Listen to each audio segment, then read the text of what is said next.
Yo! Video games.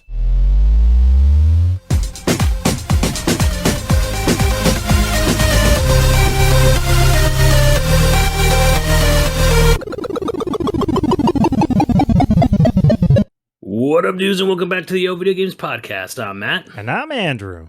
And once again, thank you to all our generous patrons who've kept us going for over 350 episodes. Yeah, if you're interested in becoming a patron at any level, please check out patreon.com/YoVideogamespodcast. Dude of the week is Jade AR.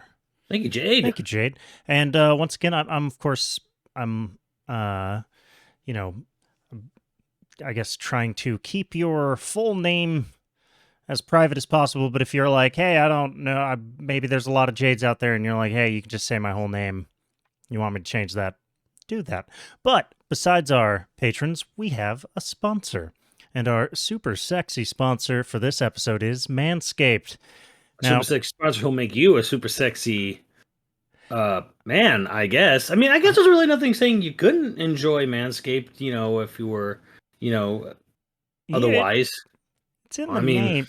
A lot of it'll still work. I mean, maybe not so much the creamer, but, So normally I don't read the ads that they send us. Normally it's just us talking with the talking points and stuff. But they have so they were calling it Smooth Sack Summer. Ooh. Yeah. But now Smooth Sack Summer is coming to an end. But Fresh Ball Fall is just Fresh Ball Fall. Is that not great? Yeah, I like that. I was thinking how, like, in my brief time working in marketing, how I never would have been allowed to pitch something this fucking funny. Yeah. Like, stuff like that never would have been allowed to. So shout outs to Manscaped and their marketing team. Nothing says fresh ball. Like, nothing says fall. Like, the smell of autumn leaves, pumpkin spice, and some regularly trimmed and groomed balls. And this is the best time to get involved with trimming your balls, your sweet downstairs topiary, because you can get the Performance Package 4.0, which includes the Lawnmower 4.0, the Weed Whacker ear and nose trimmer, Crop Preserver ball deodorant, a favorite of ours, the Crop Provider toner, another favorite of ours, and the Performance Boxer briefs, which I have a boxed version right here because it's got good box action. Unboxing is a sort of fun thing to do with Apple products and Manscaped products. They are nice ass boxes. You want to keep your jack-o'-lanterns and your Christmas ornaments fresh going into the season. So, but to celebrate Fresh Ball Fall, our founding fathers did not travel over across the Atlantic Ocean for you to have stinky balls. Yeah. They came here for the fresh wilderness. I was to make sure your wilderness is fresh too. I was thinking about this thing because I was trying to explain why I like the Manscaped trimmers, and I wasn't doing it in marketing talk. So I compared them this time where I clipped my taint, where everything went wrong, and I just you have that sad moment where you nick the taint, and the thing about a taint nick is you can't really put a Band-Aid on it, so it just burns.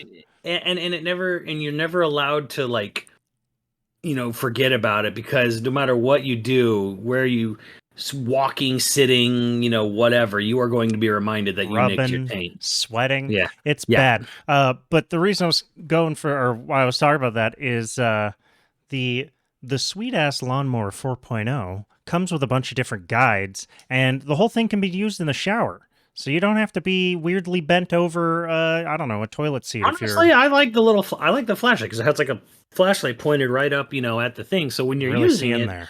You can, you really can. And it's like, okay, if there's a knot in your Everglades, you can maybe take time to comb it out or something before you want to, like, take, trim right into it. So I mean, feel like the two of us, I'm the one with all the horror stories on trimming. I've used NieR before. Bad idea.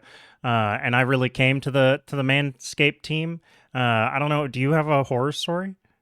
I don't have a horror story for that stuff. I mean, we've all not related to grooming necessarily. I tried NieR once when I was in swim class on my arms. Oh, okay. But that's not as bad. Not my balls. You're not nearly as stupid as me. I mean, like I said, there was one time when I basically took, like, a little tiny, I was out of options and out of time, and company was coming over, and I'm like, okay, I gotta I got to take these little tiny little Scissors. scissors. Amazing. Well, Be okay. real careful. If you want to skip to the end of the line, you don't want to go through the horror stories like we did. You want to jump to using the best in ball care, the best in manscaping. Head over to manscaped.com. Use our code YoVG, all caps, for 20% off and free shipping worldwide. That's manscaped.com. Use our code YoVG at checkout, all caps, for 20% off and free shipping worldwide. Your balls will thank you. Well, that was a great story, Andrew. And you wanted to talk about other great stories today too. Probably not involving ball. Well, they might. I don't know necessarily. Well, I guess some they of them could. I mean, there's Conker's Bad Fur Day where you brick someone's balls, right? Like, yeah. I mean, a lot of my favorite games deal with bricking balls. Anyway, I do. It was a shower thought. I had the shower thought where I was just kind of like, this podcast. This is where during the Manscaped grooming or not? Was it? No, nothing distracts while me. The lawnmower was nothing distracts me when my jewels are in hand. No, I was actually kind of thinking about, like, on the podcast we have said in the past where, like, story doesn't matter in games, and to an extent, I'm very much one from that old school, because I mean, like, I think it was John Carmack famously said, this was back in the mid '90s, where he was like, story in video games is like a porno. Like, sure, you can have a premise, but it's all about a lot of hentai guys that are mad right now. But look, and you are the one who denies that hentai, people read hentai sometimes for the plot. I don't have any lying to yourself. I don't have anything to back this up on my side of the argument. I'm just like, because there's censorship laws in Japan. I'm like, why do people go for this shit so much? Why is there bookstores multiple stories high of hentai in Japan? I'm like, it must be for the plot. They can't. It's not. They're not doing it just because they want to see, like, completely mosaiced out crap. I don't know, whatever. But I neither one of us really have delved into the subject matter. So yeah, neither one of us are super into hentai, but we know people that are into hentai, and they're all fucking liars if they try to say that they're there for the story. They're liars.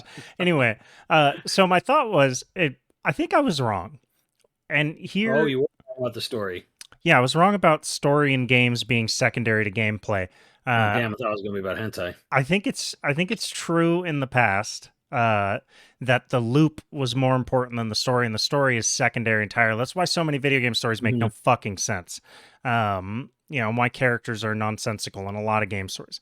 But I think I think games have gotten to the point now where story in games is a legitimate reason to love a game purely for the story. Like, and my heart thought on this, because I think I was colder to the idea than you were even. Oh yeah.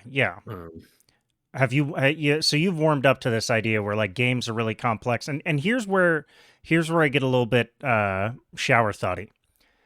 Games can bring to story something that, like, basically they do what movies and books both do. Like, a book can give you a complex internal monologue or complex characters that you can't get in a movie, which is why books are so good. Or just describe a scene, and you can sit there and ruminate on the scene, on what, just what a character's looking at. Right. And in a movie, you could focus on that for like 10 seconds at most, but beyond that, you're really pushing it. Right. And like, a movie is going to give you a more full experience, right? You got music, you've got visuals, you can just get a lot out of a movie that you can't necessarily get out of a book. But a video game gets to marry those two things.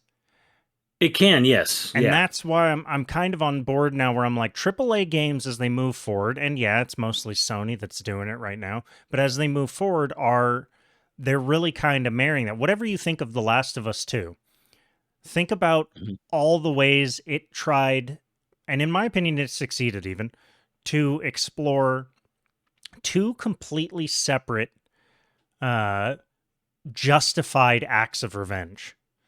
Right. I do think that, personally, like, I didn't even play it. I watched the thing. But I think there was a bit of a failure of placement of Last of Us 2. Yeah, I mean, which is interesting, because I think individually the parts are great, right? Like, well done. I just don't know that I agree with the placing of them. I think if you had rearranged when and what you did, I think it would have gone over for some people a lot better. I mean, there's a lot of chuds who will just never accept the game, period. But I argue that The Last of Us 2 should have been Abby's story, and then The Last of Us 3 should have been Ellie getting revenge for what Abby did. And they should have just split that game by like 6 months. Just release 3 6 and months that's funny after. because like I don't even, that is not even what I was thinking, but I think that would also have been a much better way of going about it. I think had you split the games entirely, also great idea. I think it would have just motivated you to think about it more. And that's what I like about video games. Like, okay, so for me, and it's like the game that kind of thawed my mindset a lot on plot and narrative in games was NieR Automata. Yeah. And then I was thinking about it. It was telling a story that could only be told in a game.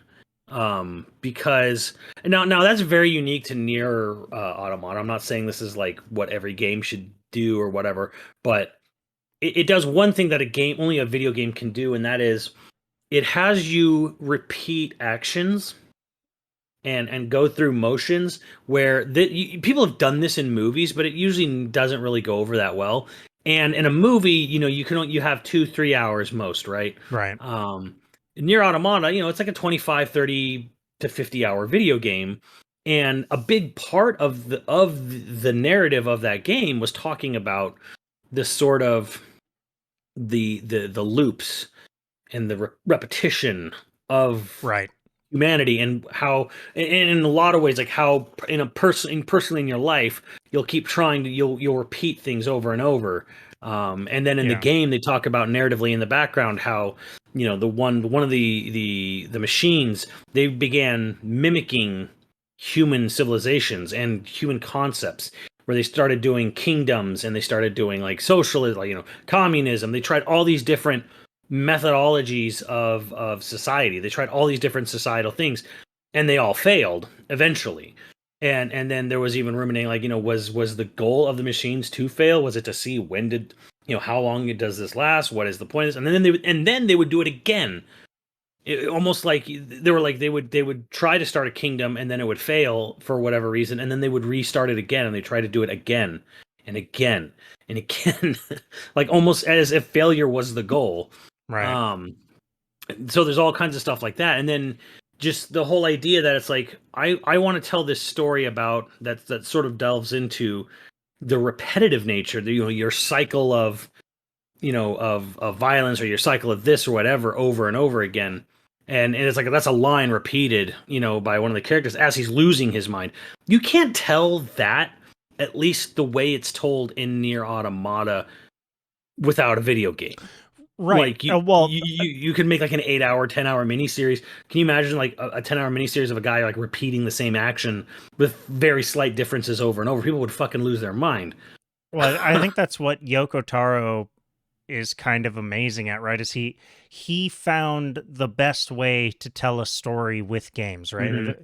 You want to find like what makes the medium shine the best for a story. He did a great job. I was also thinking, there's even Telltale games, right? Telltale games, which are barely video games, right? They're barely, they're just an interactive story, comic book on a lot of ways, in a lot of ways, rather. Yeah. But what makes that? Why do people keep getting them? Is like they write a good story. They make characters that you care about most of the time and give you decisions. The thing that made me start this, or made me start thinking about this, is I went back and I replayed the Banner Saga, the original Banner Saga. And like a big part of that game is like they stop the caravan and you have to make sort of morally gray decisions, and it affects how things happen later on. And like certain main characters can fucking die based on your decisions and stuff. Yeah. And I was thinking like that's not, a book could have done that well and stuff, but like games are the only way that or the only thing that I think gives you the illusion of investment, your own personal investment in a story. Like you can get invested in a movie, you can get invested in a show, you can get invested in a book, but like games are like the only medium that can sort of trick your brain into saying, I caused this. And so it can make you feel in a way that is super deep. Like, what's the point of all stories is to make us feel deeply. And for the Yeah. longest time, I thought movies were the best way to do that. I love books. Books are probably actually my favorite medium in terms of just like relaxing and stuff. But I always thought like movies, maybe music were like the best ways to make you feel deeply. But now I'm actually coming around on the idea where it's like a talented game developer, game director, who designs a story and like builds the game with the story in mind, builds the story first and then the game, can truly fuck your shit up. Like, can really make you feel deeply.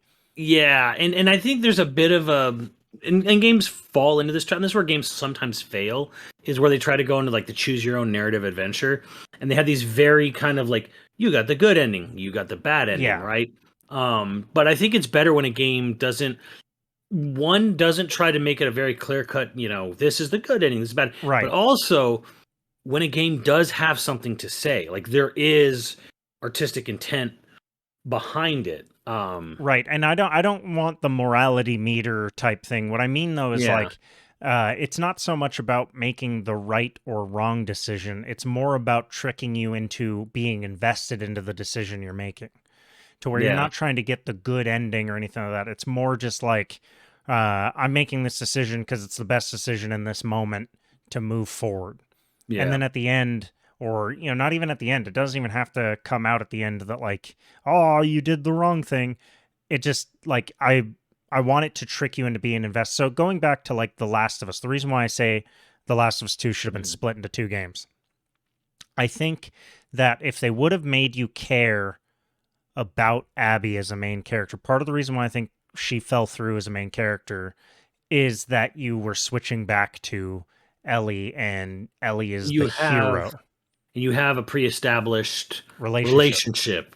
Right. Right. But if you would have just done, Abby as like she's the main character for this game, and then you have to get invested into her story and you have to want to succeed as her, knowing, not knowing that you're ever going to play as Ellie again. And then in the third one, it's Ellie hunting down Abby, and now you actually have conflict. Now you actually are conflicted about whether or not you want Ellie to succeed. Whereas I think when you're playing The Last of Us 2, weird to keep talking about it, but like in my mind, I was constantly waiting to go play as Ellie to get some righteous fucking vengeance. And even though I did, I was kind of like, there's no good guy here. That's the point. Nobody's good. I get it, Neil Druckmann. Good job. I just wasn't invested enough in Abby to care as much anymore. Yeah. But I think if you would have separated, I would have cared a lot more. And I think, honestly, Automata kind of pulled that a little better, where you play the game as 2B, and then you play the game again as 9S. Yeah. And then you start the rest of the game, the second half of the game, because you only play the first half twice. You don't know this. And you start as 2B right at the beginning, and then she dies. Oops, spoilers, whatever. God damn it, you messed that up for everybody. And then you play the whole game on this switching back and forth between 9S and A2. And you kind of realize that 2B was never the main character, kind of thing. And you got a little bit invested, but then when like you see them die, it's kind of like, oh, like right. you want and you want vengeance, but like the thing is there's no central, at least initially, there's no central like antagonist. Like, why did why was this character murked or whatever? And then you're basically kind of like, you end up just kind of like fighting against like, just the world kind of thing. Like you just and it's kind of fun how you see the real main character of that game, 9S, descend into madness from basically having his worldview shattered. That reminds me of in screenwriting school, I got this pitch shut down for one of my semesters. I was writing a script, and you had to pitch your idea to the class, and then the teacher had to sign off on it, and you go on with it. And I pitched this idea where I wanted the first third of the movie, the first 30 minutes or so, the first act, to where you meet the main character, you meet the sidekick character, and like, they have the banter, you do all the things to build up that main character, and at the turning point, they die and the sidekick is the main character. and they have to I think go it on and can do. be, and I think that can be done well. Yeah, I well, think they it didn't works think better. so I had to write something Really? else. I would have. If the side character is strong, if the actor's strong, Yeah. if the characterization is strong, even if they are this side character, I think that can work. I don't think it. I still think it I works think, too, but they did not like the idea. An action movie especially if doesn't it's have enough time. especially if it's only talking about the first 30 minutes, because that's enough time to absolutely get connected to your false main character, Oh right? yeah, It's 10 absolutely minutes. enough time, right? It's absolutely enough time to like, I like this person, and then this person dies, but they also had that side character who's always there with them, and they take over. I think absolutely it can work 100%. Oh, I still um think it could work. I just realized that you can't sell that to anybody. Surprisingly enough, screenwriting, actually, all the professors in film school, and anybody who's gone to film school knows this, remarkably accurate to what a lot of creative executives are, because most of them are totally out of touch. yeah. Not all of them, but like a lot of them are very out of touch. Not to say that every film student's idea is good. Well, and They're that's the not. thing, and it's easy to But it's easy to screw that up. I think this was a good Um, idea. and I think for some people, like, especially with a lot of Taroisms, like, he does do things that are like, wow, why? Like, Well, there are gameplay things that are not great, not great. And 9 million honestly, there's a polygons in an ass. no. I believe in Taro. I vote for Taro. But I mean, there's like some gameplay decisions where it's like, why are you making us do all this like repetitive, like monotonous shit? Like, he does have Yeah. a weird hankering for some of that stuff. Um, This and is like, gonna can you sound weird, but I imagine trying always to pitch to someone where I'm like, you're gonna have this action game, and then we're gonna spend, there's gonna be a portion of the game. It just happens in Replicant, and a little bit in Automata, more in Replicant, where this whole section of what would be a dungeon is going to be a text-based adventure game, like just text, nice. like nothing else. It's the only and way to make his vision work, all right? and well, kind of, yeah, because like, again, it's like, okay, like there's a part where like you're trying to, like, in Replicant, where you're trying to unseal a spell. Kaine gets, you have to turn her to stone to basically lock this monster in this in this basement, right? And you have to, like, she's holding the door, and she's like, just cast, right at time, cast a spell, turn me to stone. So when you unfreeze her, right, you dive into her mind. And when you dive into her mind, it's her backstory. But rather than do this long cutscene of her being a little kid and getting shit on, and all the shit she went through for being, intersex and all this other stuff, they just goes into a novel. It just writes out a novel. And you kind of see how, like, how the written word in book format is kind of giving you something that, unless you had, 50 million extra dollars on top of the budget to animate this for, you could never get this to be as well described, Right. or well done, unless you had so many tens of millions of dollars, and you were going to spend it all on like a 45-minute cutscene, right? Like, it's not going to happen. But it's like, okay, I want to have this really well described, well detailed, like, scenario, and it's a backstory. So I'm just gonna, like, make the game force you to read a fucking novel. Well, And nothing you pitch, beats. now, imagine pitching that to anyone. Like, we're just gonna make it a novel. What the fuck? No. I mean, nothing really beats the cost per visual of prose. And I think one thing that we should say, because earlier I was all like, oh, movies are the epitome. It is not lost on me that, like, movies often fall short of the things that can be written to have impact, right? Novels are beautiful, wonderful, love them. I just was, in terms of emotional impact, I think a movie can hit deeper wells of feeling. Well, it's crazy too, because, like, a video game can have it all. Like nothing It is sort of can. like, nothing is a schizophrenic, in a way, or maybe that's the wrong word. I'll just say all over the place. Let's go with that. There's nothing is all over the place as like NieR Replicant is, because it just bounces between a novel, cutscenes, gameplay, action gameplay, overhead gameplay, shmup gameplay, text-based adventure, like choose your own adventure style I never stuff. played It's Replicant, but it sounds erratic. erratic or all over and it really is, and it shouldn't work, and it didn't work originally. The remake makes it work, but oh my god, like it's everywhere. I don't know why this makes me think of something, and it's related but still a tangent. Do you have a favorite video game novel or novel series, like based on a video game? No. I will say this, but it's because it's a good question. It's not really a novel; it's a graphic novel. Uh, the Twilight Princess manga, which just recently finished, like I think earlier this year, is insanely better. Because like the manga's always added stuff, maybe added characters, added flourishes, like went on like their own little interpretive, like reimagining of something. Like right. For instance, in Ocarina of Time, they added this whole thing where like Link found Volvagia when he was a baby dragon, and he made friends with it. And then when we went into the time skip later on, he has to go and fight Volvagia in the Fire Temple. And there's like this sort of like sad thing where just before the end, it realizes that who Link was. And so there's like this little like sad thing, a little something there, whatever. But the Twilight Princess manga is the longest running manga. It's like 10 volumes or more. Which been none going of the for years. Been going for years, right? And like at most there were two. There were two book volumes. This one was like 10, and it does so much more. It does everything I wanted the game to do, and that the game either just didn't do or only very vaguely hinted at. It's so much more fleshed out.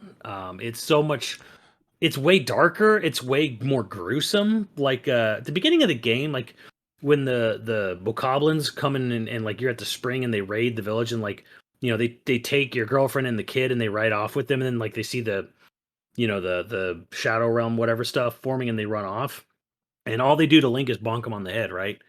And in the manga they cut off his fucking arm.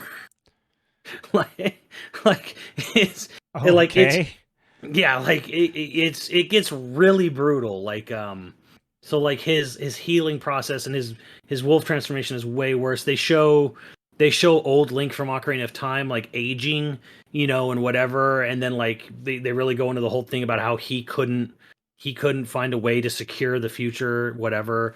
You see Ganondorf, he realizes what he's a pawn in a game of basically of all these other gods, and he actually realizes what's going on, and he actually propositions Zelda, to like join with him. It's like, hey, let's stop doing this. Like, why don't you join with me? And let's stop playing this fucking game of destiny that the gods have like puppeting us around in, kind of stuff. I'm like, this is so much more of what I wanted from Twilight Princess. That's what I was always. That's one of the reasons why I was always kind of like, video game stories don't matter. But I do love the extended universe books of it. Like one of my favorite lines, and I haven't kept up with them, so I'm sure there's billions more of them, but StarCraft novels are great. Warhammer there's a whole, I mean, there's hundreds of Warcraft books, or not Warcraft, Warhammer books, where there's like a whole series of like, I don't know, 24 books all about the fall of man. And it's like, none of that is in the game, as far as I know. But it's this like, games can spark this really wide, wonderful universe. The Halo novels are all, dumb fun. Yeah, a lot of people love the Halo novels. They're great. And there's debate on, whether or not Reach was better as a novel than a video game. Reach is pretty good. Reach the novel comes first, way before they ever made the video game. Oh yeah, no, the novel is pretty good, but I do think there is something to be said about actually fighting on Reach in the game. But the story in the book is significantly better than the story of the game, in my opinion, because the story of the book is Master Chief's perspective of it. You're not. You're not the other Spartans that die on Reach. You're the Master Chief failing to save all his Spartans who all die on Reach in the novel. It's pretty hardcore. There's the Resident Evil novels, which I don't know if they ever continued those. I think I had the S.D. Perry ones. Those ones are wild. Those ones are I don't know if they're wall. I don't know if they're good, but they're well, I'd say they're fun.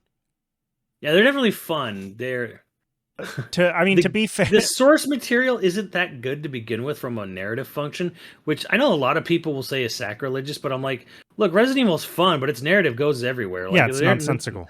The narrative is very nonsensical. The further you go in, the worse it gets. Well, it's sort of why I was like, I don't know why people are so mad about 4 being off the wall when the narrative's just fucking nonsense to begin with. And we're making a fucking web series all about stars. Right. And navigating that is wild. And I think the problem is that people love something, so they kind of tend to take it seriously, right? Yeah. Or like they can't have fun with it. And this is my Twitter timeline currently right now, where you said something and everybody's mad. I don't want to get too much into the details, but like basically, you know, someone basically posted a clip from Xenoblade 2 from a very, very, very long, hard to get all the way through side quest, like optional side quest thing. That's a really, from the outset, is poised as like, this is a very goofy outset. This is a very goofy side quest. And it ends with a very goofy cutscene, right? And most people never saw this at all. And it's very and it ends very goofily too.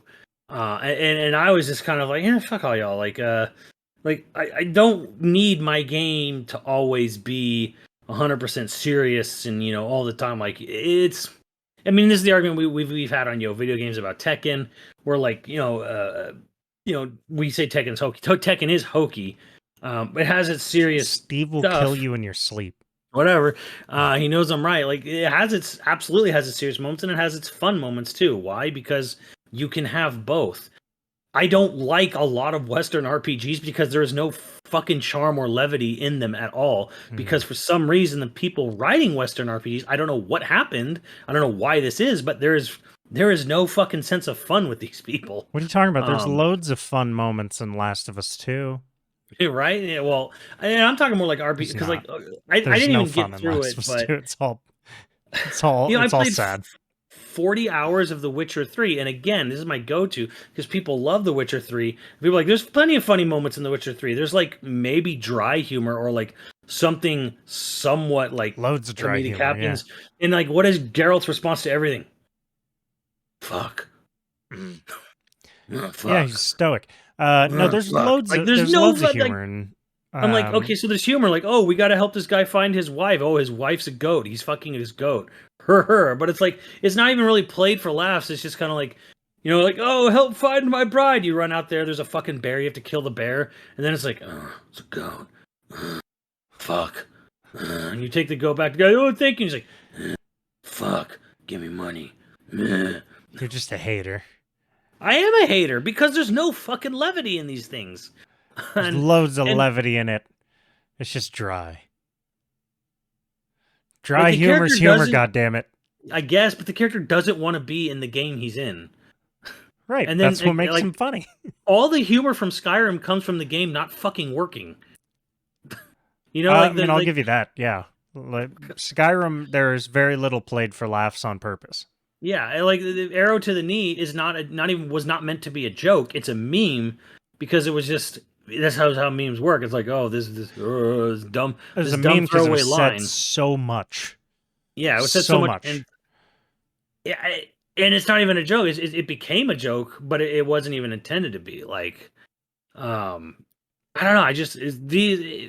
That to me, I'm like, there's also a difference here between where do you put levity, how much levity do you have, you know, how do you balance it, whatever.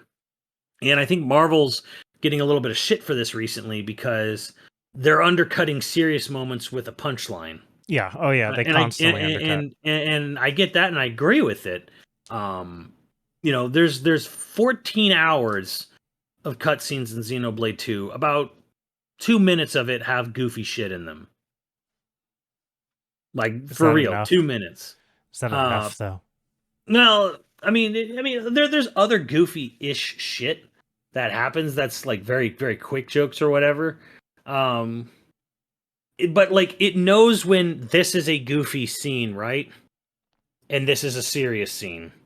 And these serious moments are not punchlining or undercutting, you know, goofy moments or vice versa. Like, we're not trying to have a serious moment and then it ends with a joke. Well, I You think know, there's something that there's a difference, and one of the reasons why I like dry humor and like Witcher humor and stuff like that. Um, but like Marvel humor is very much of you see online people will say it's the well that just happened commentary, where like yeah. everything is somebody snarking specifically about what just happened. Hmm. Uh, Whereas I very much love like say Martin McDonagh's humor, where everything's played totally serious. It's just that this very serious, terribly sad thing, the reason it's funny is that the character reaction to the sad thing is funny and totally serious most of the time. You know, um, like for instance, one of the bad guy finding out that the good guy saved the problem guy from killing himself when it would have ended all the conflict in the entire movie, and the bad guy just being like, "Well, why the fuck would you do that?" Like why? Like no one's laughing or cracking a joke about it, but the bad guy's so incredulous about saving, about this guy saving a suicidal guy's life when letting him commit suicide would have ended everything. Everything would have been fine.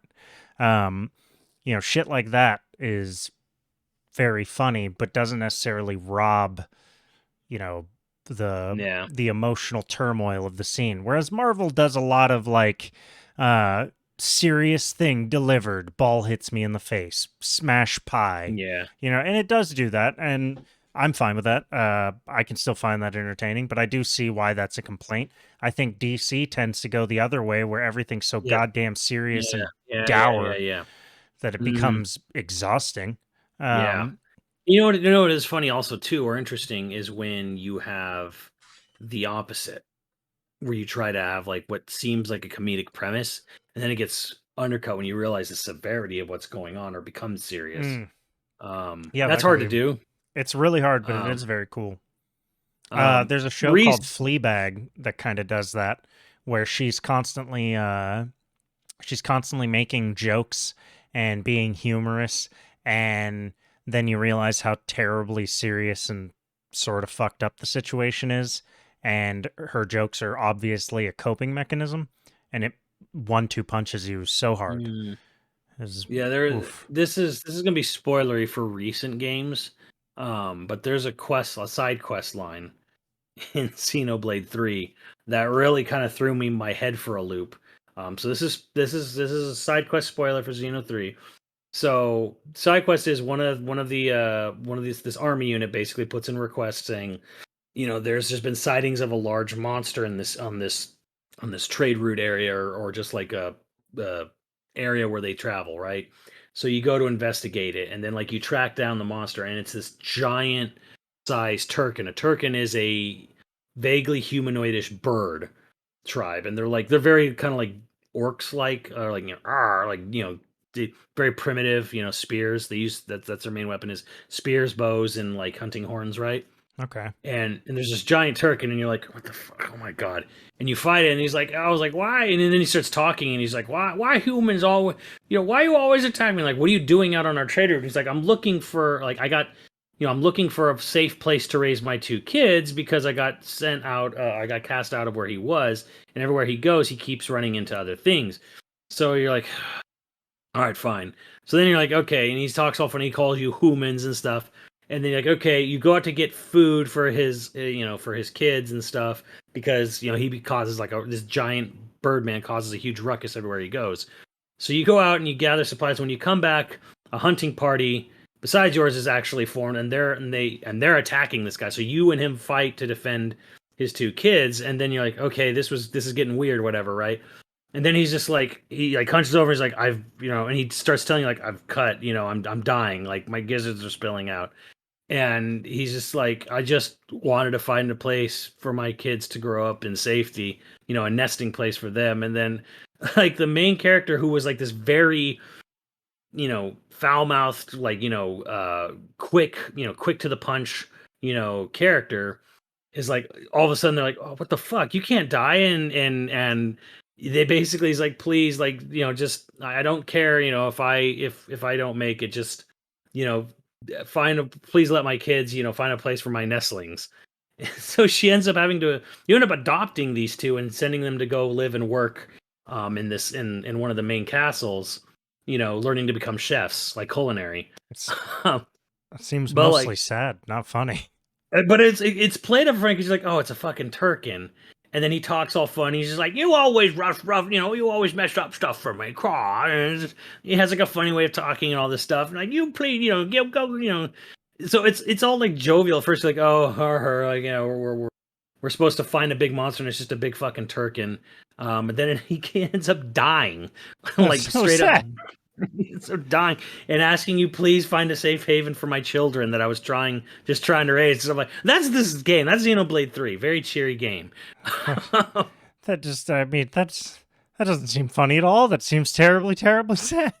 It becomes terribly sad, but you think at first it's played up like, oh, I'm doing this stupid side quest and I'm doing this for this dumb bird and blah blah blah. And I'm like, I'm just doing a fetch quest, and then it ends up being like, oh, this fucking serious. But I'm like, why? Why am I feeling bad all of a sudden?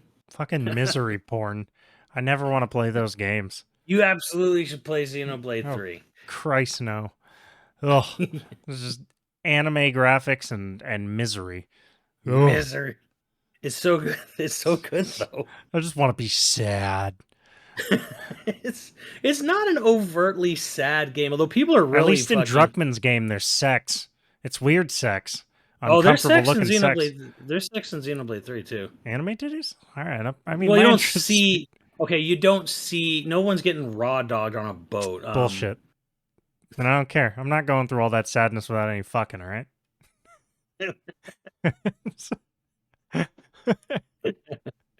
That's all right.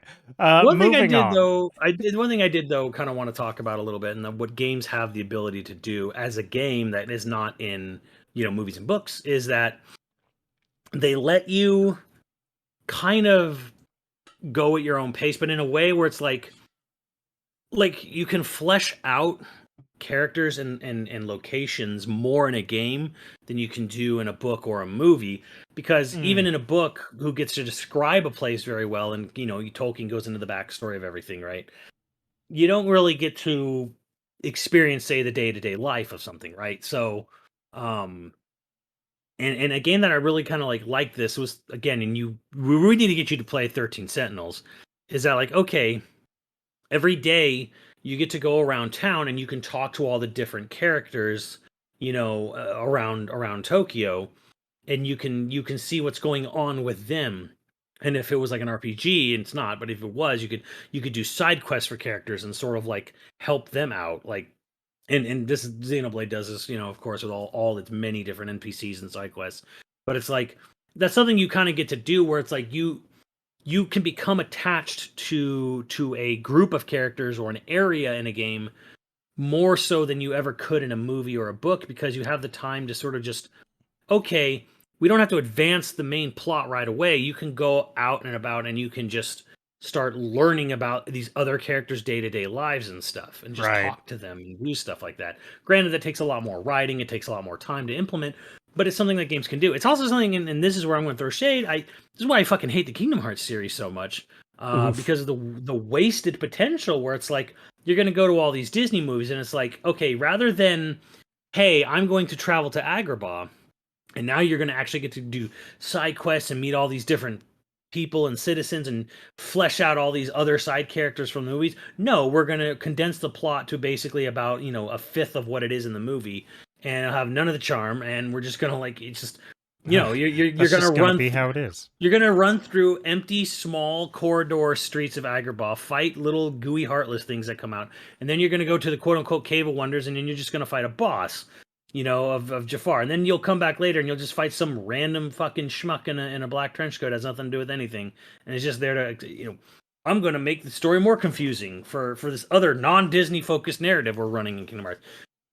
Whereas I feel like, had they thought about this, had the design of the game not been so hyper focused on whatever the fuck insanity, that Nomura's running through his weird brain, wouldn't it have been cool is if the point of Kingdom Hearts is, let's flesh out the worlds and the characters, the side characters especially, for all of these movies. Well, let's go talk to the screenwriters, if they're alive, and be like, what is something you wish you could have done in the movie? Because a lot of these movies have abandoned plot lines. There was a whole a whole giant song in Aladdin that was abandoned about that Aladdin sang about his mother. There was this whole thing about like how he didn't have a father growing up, and and his mother Right. basically just Yeah. raised him proud or whatever. And then the song called "Proud of Your Boy," and then that kind of got a little bit expanded in the third Aladdin movie. But it's like, wouldn't it have been cool? It's like, okay, we're gonna go to the Aladdin world. Now we're gonna basically show all this massive wealth inequality between the Sultan and Hyderabad and whatever. And then we're gonna But it's make like, you oh, cry because are you proud of your boy? I mean, it would have been No. cool too to see like, okay, what's his deal? What's the backstory of the captain of the guards? He's just a goofy character in the movie, but it would have been fun to like have a side quest that involved him, or something. It would have been cool to see like, okay, where did Jafar come from? Maybe not like a full reveal, but like you get some tantalizing thing about like, okay, like there's a line in the movie where he's just says like, I'm from much farther away than you've ever been. He's like, try me. And it's like, hey, there's a starting point. I do You know, think that there is an interesting aspect to that. I mean, Disney people would have fucking loved that. Like, people that were really into the Disney movies probably would have loved the idea yeah, of I mean, getting, you're making an RPG about Disney worlds. Like, this is the best opportunity to talk about things that the artists and writers came up for the movies and couldn't put in because it's a 90-minute Disney musical. Instead, buckles and trench coats. Yeah. Instead, it's whatever the fuck is going on in Kingdom Hearts, which man, is it hard for me to give a shit about. And it just keeps going and going and getting weird and weird. And then there was like a thing earlier where they're like, hey, the big bad we had this big send-off finale in 3. Maybe he's not really dead. Maybe he could come back in future games. And it's like, Jesus Christ, we're running into Star Wars territory here. No one's Just ever let really him gone. die. Just let him die. Like, no one. Oh man. So it's like, yeah, I just But the thing is, people love Kingdom Hearts for its bullshit story. And for me, it's just kind of like, I just see this wasted opportunity to expand Disney characters and lore. Whereas like, and apparently like there was a lot of this when, because they wanted for years to do Pixar movies, but they never could get an okay. So Right, yeah. it was a big thing for 3. We want to have a Toy Story world, and at the time, when Captain Hugs Too Much was still in charge, was straight up was just like, okay, but I'm having final say over what the story is in the Toy Story world. And apparently Nomura even lamented the fact he's like, I have never had so many back and forths between anyone at Disney than I did for Pixar when I was trying to do the Toy Story world. Because he was like, he's like, okay, well, here's the thing, you're not going to do a repeat of it. You're going to set it between 2 and 3, and this is going to be our storyline, kind of thing. And like there was a lot of just like, nope, character wouldn't do this, wouldn't say this, nope, it's got to be this. Like, they were super protective. Pixar was like hyper protective of Toy Story and Monsters Inc. Well, they're two of the strongest brands in Disney's arsenal still to this day, Yeah. so. But I mean, like, because Pixar has this whole thing about having a writer's room. What do they call it? I forget the word, but like, they're like just basically like the group sessions where like they will talk about the story. Like, they think it's the most important part of the movie is the writing and storyboarding part. And I kind of Right. agree. But there is the fact that they want to have this committee, the writers committee they have, where it's like a room of like 12 people are all sitting there giving feedback to the writer as the movie is being explained to them. It's kind of a little bit like, okay, this can get a little bit too many cooks in the kitchen. um like, I can see where this doesn't, I see where this works and I see where this doesn't work, where Well, sometimes even with 9 or 12 people you can committee comment this thing to death. typically, I would agree with you. Usually when you have a writer's room like that, you'll have a showrunner, and the showrunner's the ultimate arbiter, and then the ideas all come from the writers, right? So the showrunner is the person who's kind of like taking all the good ideas and packing them into the episodes or into the arcs or into whatever. But one thing that I will say about Pixar is they have it down to a science. Their stories are clean, generally speaking. Like, they hit perfect beats, like on page numbers type shit. Yeah. And they can still do that sort of, I mean, in a way, cookie cutter plot point story writing and get seriously emotional depths into it, like where it doesn't feel like a cookie cutter story. Yeah, That's I mean, pretty impressive. and I wouldn't say they always succeed. N- uh, Um, I don't think there's ever been a truly bad Pixar film. I wouldn't have you say seen there's. Brave? Well, Brave is also the one that was like Brave's fucked kind with of a all the high hell, right?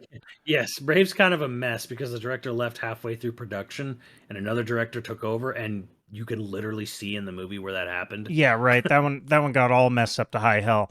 But even then, Brave is still pretty entertaining. Like it's not. It's not the worst thing you'll ever see in your life or anything. It's nothing. It's Yeah, nothing I don't think they terrible, but don't it is. drop the ball so bad that you're like Yeah, talking about how bad that I movie didn't. I, is. I didn't see Lightyear. I heard it was underwhelming, but I watched it. It's fine. Um, it's fine. yeah, it's like I think the biggest part of Lightyear that made it not hit well, um, is Is they it the sort twist of. villain? Well, no, I mean I sort of saw that coming. I sort of got that Mm, idea that they were going for that. But I think that would have worked for younger audiences. I think that twist works for younger audiences who might not have seen that twist before. mm, One thing to remember is we're in our fucking 30s and we've seen most every type of story that comes out. Like yeah, twisting for an adult audience who's come up on movies is a little bit harder than, Timmy the 10-year-old who's, yeah, seen maybe 100 films. You know what I mean? Like he just hasn't seen as many films, so he's not going to see yeah. that coming yet. Um, and I don't think that's a bad thing. Uh, and the other thing to remember is like I consume movies, I read scripts, I went to Yeah. school for it. So So let me ask you this. This is not really game related necessarily, but one of the weirdest criticism I read was that the movie felt like it was it felt like a personal story was being too obviously transposed onto the character and narrative. Like that the directors he had clearly had a very, very personal life experience and life story that he wanted to tell, and it was very obvious and it felt very, very direct and obvious that he was imposing it on to this story in Lightyear. I don't know. It was a weird criticism for me. A little bit of weird one to wrap my head around, but I think I kind of get what he's saying, I right? didn't get that. I think I felt like they tried to pack too much into too short of a time. It felt Mm, to me like they wanted Lightyear to be, you know, like 3 movies. mm, Like they wanted to pack all of the reasons why Lightyear's a badass into one movie when like instead of making Die Hard, they tried to make all 3 Die Hards ah, and make them fit in a timeline where like Act 1 is Die Hard 1 and Act 2, mm, you know what I mean? Like they tried to just pack too much in there to the point where it just felt like you were waiting for the next thing that Buzz was going to like the next lesson you knew Buzz needed to learn to get to the next episode, that kind of thing. right. You know, the Um, funniest thing about Pixar to me with their whole writers' room and block about it is the fact that they were so massively inspired by Miyazaki, and he does a complete fucking opposite of what they do.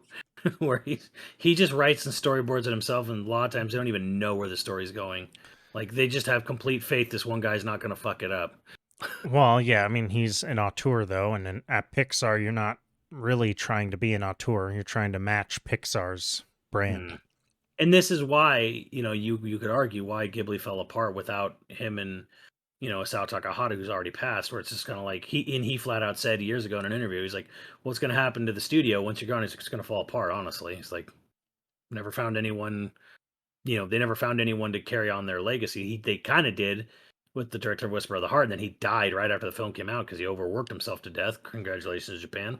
Um, Yeah, I also think the other side of that is when you have a studio built around an auteur, mhm. uh, they crush everybody else's ideas to fit in with the auteur's ideas. So where exactly were they going to find another auteur of a bunch of people obsessed with his vision coming in Yeah, to and execute his shit, this like I that's not mean, going to he's not nearly as good as his dad, obviously, but his son as tried. director, like, you saw it happen in front of like, that's exactly what happened, Right. in the midst of his filmmaking, where it's just like, yeah, like, Right, you can't that's impossible. It's like the problem is too, is that he's a cranky old man, and he's fucking right. That's the other problem that sucks too, is that like, oh, like you have this idea or whatever, and he kind of comes in and tells you why it sucks or why it doesn't work or what you need to do to make it work, and it's like you shouldn't fight him, and it's like the things he's saying are 100% fucking correct.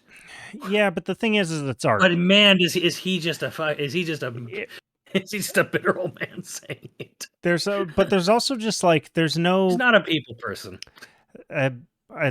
Obviously, film is my more experience with it, but like you can't get. Auteurs are the people who didn't listen to other people to make their movies, right? A lot of the time, you have a lot of filmmakers that are excellent filmmakers, but when they do their own outing, they go to make their own movie finally. That's all theirs. Wally Feister, who did that AI movie with, that I can't even fucking remember the name of, but Johnny Depp's in it. He worked with, yeah, exactly. The fucking scrunched up face is exactly what I'm talking about. He worked what with movie? Yeah, he worked with Nolan for years. Well, I know who Wally Feister is. I know he was going to make his own movie. I don't know what happened to it. Right, exactly. It's not that memorable. Basically, Johnny Depp plays a scientist who he's dying, so he puts his entire persona into an AI. And oh, lo and behold, the guy who was smart enough to make a sentient AI and cloned his brain into it is a megalo-fucking maniac, and the AI loses it, trying to network larger and larger to solve bigger and bigger problems in the service of his own ego. That's the most I can remember about the movie, but I can't remember the damn name of the movie. But the point is, amazing filmmaker, and the cinematography is great. The movie's not that memorable. You have say what you want about Rian Johnson, but he's now making mystery movies that are sort of more proud than ever about The Last Jedi, which I that's part of him I don't understand. I'm like, why do you keep feeding these fucking trolls? One, I think, especially in that business, like you have to be proud of what you made. You have to. You should be, but like, he's only saying that to piss people off. I don't think so. Oh, I do. I think he likes the ideas he tried to carry out in that movie. I mean, they sucked too, but I mean, I would also. I don't think all of his ideas sucked. I think that his tie-ups sucked. I'm trying to think of a single idea in that movie I didn't think was not terrible. It's funny because like I kind of feel like from what you said and what others have said, I feel like he's like a Schumacher, where it's like he's actually a really great filmmaker. Doesn't work in this very specific franchise genre of filmmaking. See, I would say that he's not. I think he makes standalone films. I don't think he was the guy for the middle film. I think he had interesting ideas in the sense of Luke being, disillusioned with the failings of the Jedi and his own failings. I think that's an interesting idea. And that's the thing too, where I'm just like, I don't necessarily hate the idea of Luke being disillusioned, but you can't jump from 30 years of nothing to that and then not give it a lot of screen time and a lot of good explanation, which he did not. Right. So, and I think he could have done an entire movie just about that. But obviously they were trying to scrunch in way too much, and they were trying to hit very broad plot beats. That studio system, that everything. Like, yeah, I don't think it was an environment that was great for him. It had no chance. If you ever want to argue that Rian Johnson isn't good at making movies, all you have to do is watch Brick or fucking Knives Out and then go shut the fuck up about it, because the dude makes good movies. Yeah, that's where I'm kind of because I haven't seen any of those movies, but I'm like, hey, maybe he's just Schumacher. He makes great movies, but wrong man for Batman. Well, the thing is I think if you would have given an entire trilogy to Rian Johnson, or you would have given him just a standalone movie, if you would have given him his own here's a movie, I just want a movie that takes place in the Star Wars universe, he'd make you a great movie. Unrelated to anyone else. Right. You give him a Rogue One, or you give him, even if you would have given him the Han Solo, I actually think he would have been a better choice for the Han Solo movie, just because he does stand alone really well. Mm. Like, he does a standalone story. He ties everything up. His plotting is really nice. His characters are memorable. Like, but I don't think you give him a middle movie, in a J.J. Abrams, Yeah. a clearly J.J. Abrams planned film trilogy. Well, circling back around, that's actually kind of one of the most frustrating things in gaming is where you get a game with a lot of characters and a lot of production value and a lot of time, and it doesn't actually use that to flesh out its character's world. Like nothing's worse than playing a story heavy game and having characters that feel really undercooked. Well, yeah, and I think it's more drastic in a game because you spend so much time in a game, right? You watch a movie and you can sort of get light bulb moments where you talk about Mhm. that's what Alfred Hitchcock called it. He was like, the best Yeah. movies are filled with light bulb moments that you don't think about, plot holes you don't think about until you get home, you open the fridge, Yeah. and the light bulb goes on. You go, wait, what the fuck about Yeah, this guy? like the infamous Raiders one where like, wait a minute, like nothing would have changed in Raiders of the Lost Ark if Indiana Jones had nothing to do with anything. Like if he was not even in the movie. Right. Like, it's like, wait a minute, nothing changed. Light bulb moments are fantastic and fun because it means the movie was fun enough to make you not pay attention to that shit. Um, but in a game, like a book, you have so much time to spend with the characters that if a character falls flat, it's glaring. It is horrendous. It is, you can have one-dimensional characters in a movie, just by nature of like movies require one-dimensional characters a lot of the time. Yeah, you can't You don't have fucking fill a time. movie. You You have a don't very can't, limited number of characters you can explore. And oftentimes it's really just like one or two characters that you can yeah. explore. And then you might get a little bit of character building here and there for the other characters, but that's where really good actors come in a lot of the time, where they flesh out a character that may be one dimensional on the Yeah, page. and I remember like Michael Caine talked about it. He wrote up his own in his, or I don't know if he wrote it down or just had it in his head. He had this whole backstory in his head for Alfred when he did Right. Batman Begins, and it came out a little bit in Dark Knight, with this whole Tangerine story. But like, yeah, like it was like, okay, what's my character? None of this will show up in film, but I'm gonna have this, so this is gonna affect my character and the way he reacts to things and The how I decisions he perform. makes, yeah, stuff like that. And that's an actor's job, right? A lot of people are all like, "Oh, an actor just has to say lines," but like a really good actor creates a character for themselves to live within. Yeah. It's where that famous the director, you've heard that famous like, "What's my motivation?" What that's Hmm. about is that because you shoot everything out of order, the Right. director is who keeps in mind what happened just before and what's happening after this scene. So when they say, "What's my motivation?" you're basically telling them what has just happened and where you're going next and why the character has to get there. And then the actor is the one who's like built up this story, usually with the director's, hand in it Yeah. too, but built up this character so that the decisions look natural, if that makes sense. Yeah. And when you don't do that in a book or you don't do that in a game, and it's very one dimensional, if the gameplay loop is good enough, you don't pay attention to it or you forgive it. If And it's obviously not every game is story driven. We're talking right, specifically story story driven driven specifically. game. But if the story is the centerpiece and you have really flat characters, oh god, it's brutal. It's ridiculous. I'm trying to think of like of a good solid example, but I feel like I probably wouldn't remember the games that don't stand out An example of a of a poor. flat character in a story-driven game. I'm sort of this is shitty, but I think the Elder Scrolls games have this sometimes where like there's Oh a lot of yes. flat characters in an Elder Scrolls Oh game. yes, they do. There is. I like Elder Well, Scrolls games. a lot of the characters are kind of there to you know espouse exposition or just like I'm here to sort of Get you to go get look at this that forest over there. get this Right. quest line to get started or get going, and they don't actually have a whole lot of point or purpose outside of that very small moment or moments. Well, isn't um that also a complaint about the Shadow of Mordor or whatever? Is that like it takes place oh yeah, in this nemesis system too, and all and these like it just generals or whatever, and they're all kind of the fucking same. I mean, they're I don't samey, yeah. I haven't really played it, but it's like they have like a list of like, oh, he's super greedy or he's super this or duh, he's untrust. But it's like it's more like just stats. They Well, kind of become stats rather than like character traits. you know what it is Assassin's Creed.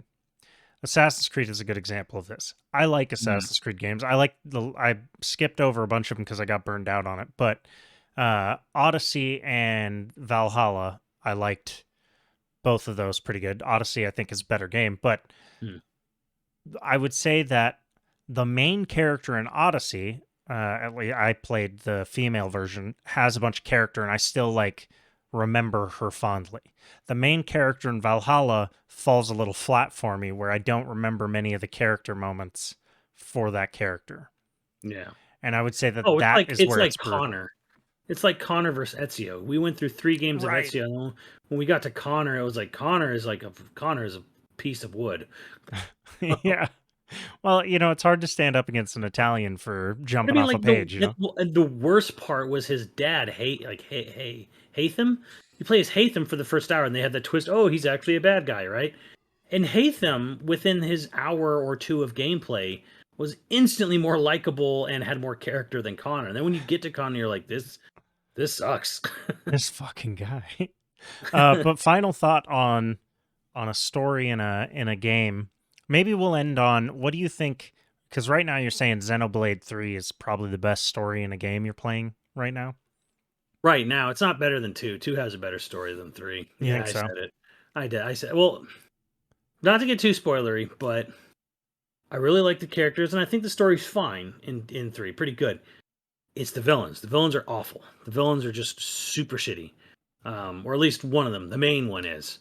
And it's such a weird downgrade from 2 because 2 had excellent villains, excellently written villains.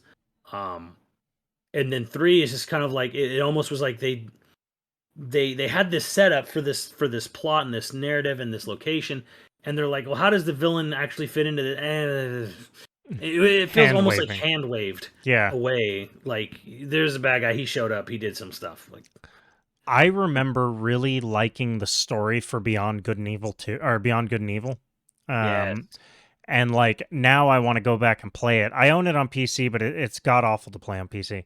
But I want to go back now and see if it stands up or if that's just because I was basically a kid when I played that. Um, I don't know, but I think that's where I want to go back to older games that I loved the story of back before I think story in games even really mattered. Because uh there's a bunch of like say Game Boy Advance games that mm, like have solid stories, but even at the time I don't think I would have really cared about the story. Like now I want to go back and play Tactics Ogre, or I want to go, hey, it's getting a stuff like that. remaster. It is, yeah. So I'm gonna have a easier opportunity than playing that on Game Boy Advance, I guess. But as always, we've got patrons to thank. I think that one good thing, or one good question we can ask, by the way, if you want to comment in the YouTube video or on Twitter or something, is there a game where, like, in hindsight, the story is far better than you thought? In 'Cause hindsight, in hindsight, because again, since we were of the opinion that like, man, stories don't matter in games, and we've both come around on it. I'm thinking in hindsight now. I'm trying to think of like game like Metal Gear Solid. Obviously, it's somewhat nonsensical, but I love the story of the game. I would even argue that it's a bigger driver to me than the gameplay loop. mm. In hindsight, like, is that in hindsight where like at the time you probably didn't realize that it's the story that made you really like it? What is that game? And if you say Siphon Filter, I don't believe you because I don't think anybody remembers Siphon Filter's story. I'll go with Grandia on that one, which I loved it when it first came out, but having played so many games in the genre now, looking back on it and just the the, the general sort of like type and tone and that we don't see anymore at all. Like now I appreciate it even more for having, just a classic Vern-esque Right. adventure. My brother said Vice City. Okay. He said Vice City is the one that he thinks about sometimes where he's all like, I didn't realize at the time that I actually that having characters with voice acting and having like a main character, like a real main character, not just a guy who's kind of doing missions for the mob, invested him in the game. And in hindsight, he realizes he was invested in the story, where at the time he was just like, cool, I'm hitting people with cars. But as always, we've got patrons to thank. If you're interested in becoming a patron at any level, please check out patreon.com/YoVideogames podcast. Dude of the week was Jade AR. Thank you, Jade. And our patrons for this episode, our producers for this episode, rather, are Scrunami, Koroi35, HyperViper89, Ziggy Z, and Online Persona. Thank you, dudes, and we will catch you next time. Later, dudes.